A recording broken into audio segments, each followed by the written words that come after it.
Hello, my name is Courtney Morris and I oversee the areas of compensation and benefits for UCSD Health. UC San Diego Health's most valuable resources are its employees. The compensation team strives to develop pay and reward programs to attract, motivate, and retain the staff that carry out UC San Diego Health's mission.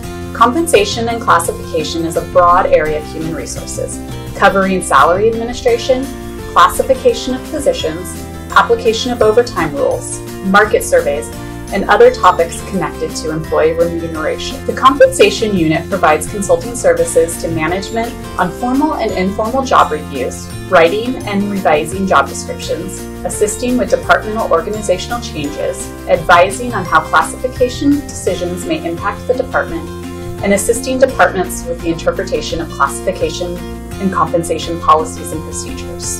In addition to providing consulting, we also conduct salary and classification studies, respond to and participate in market salary surveys, research and gather data in preparation for collective bargaining, assist with the design and development of compensation and classification programs, and conduct individual salary equity studies.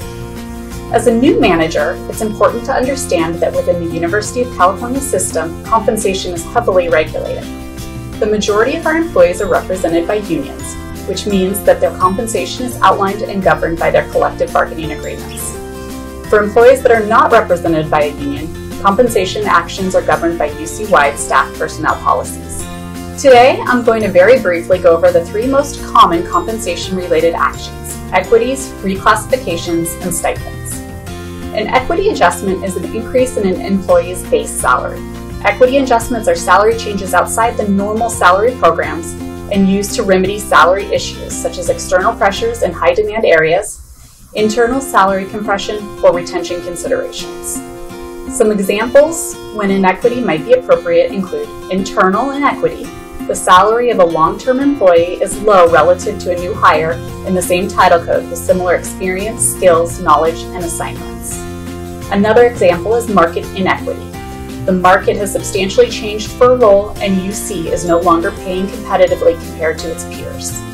Inequity could also be given for changes in assigned functions or work tasks that increase the scope and complexity of the position but do not elevate the position to a higher classification. The next action I'm going to discuss is a reclassification. A reclassification is a change from one payroll title to another. A reclassification occurs when permanent and substantial changes in job duties occur. Some examples include changes in the nature, variety, and difficulty of the work, changes in supervision exercised or received, among other things. Key things to keep in mind with a reclassification. The focus is on the position, not the individual. The position itself is changed.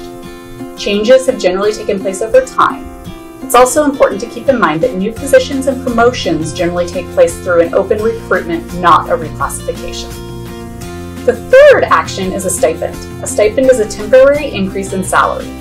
A stipend is a method of compensation used to recognize individuals for temporarily performing responsibilities of a vacant, higher-level position or other significant additional duties that are not part of the employee's regular position.